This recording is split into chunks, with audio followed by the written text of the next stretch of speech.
Dear friends of Volonteurope, good morning and thanks for this invitation. I would have loved to be with you, but unfortunately I'm very busy with the work here in the Parliament and also in Italy for a referendum that we are facing, a constitutional referendum.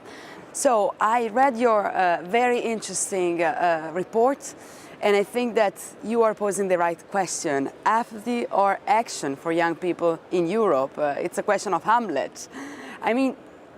I think our worst enemy is indifference, but we have to look in the detail of this question and see what. Let's take Brexit as example. It is true that there was a low turnout of young people in the Brexit vote, but the ones who voted clearly and with a high majority to remain in the European Union.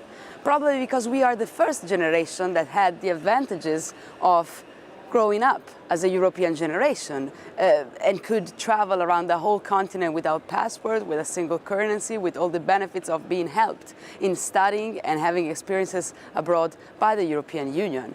That's why we should not take for granted what we had received from our founding fathers and mothers of the European Union, and we should move on for a further integration, because otherwise the whole system cannot work. We are half of the project, we have to implement it and complete it, and this is a responsibility we share as young generation. But in your report, what you very correctly pointed out is a crucial point. It is not true that nowadays young people are not interested anymore in participation, for example, into politics.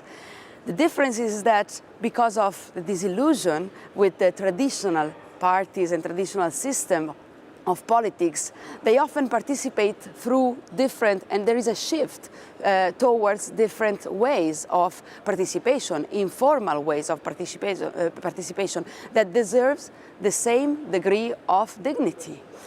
Social media, for example, have helped in this process. All the NGOs, organizations, civil society organizations. In my country, Italy, for example, young people are particularly active against mafia, against organized crime. So I think that politicians should really ask themselves what's happening around, and with humility try to understand what is moving already through society, because I'm convinced that the lack of participation, for example, to elections. I live in a region in Italy where at the last regional election only 37% of the voters went out to actually vote.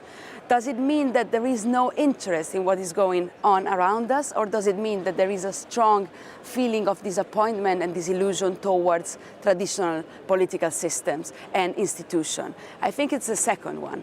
And I think that we should really try to understand, and to never with the arrogance from the politics side, never with the arrogance of wanting to lead what is already moving in terms of participation through society, but with the highest ambition to accompany these battles, these fights, this interest to be again in the political arena. Let me give you an example.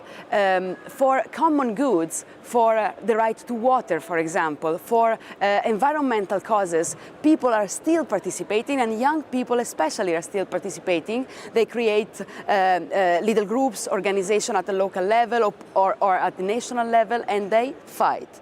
So that's why I really think that we have to listen to them, and we have to bring the voice of young people, especially here, at the very core of the European institution and policy making. Otherwise, we will fail in the battle of further integration that should lead to the European Union that our founding fathers and mothers had dreamt for us, a European Union of more rights and opportunities, and not the contrary. If we want to achieve that, we have to work all together. So thanks very much for the very interesting report that you sent to us, and I wish you good work for these days. Thanks.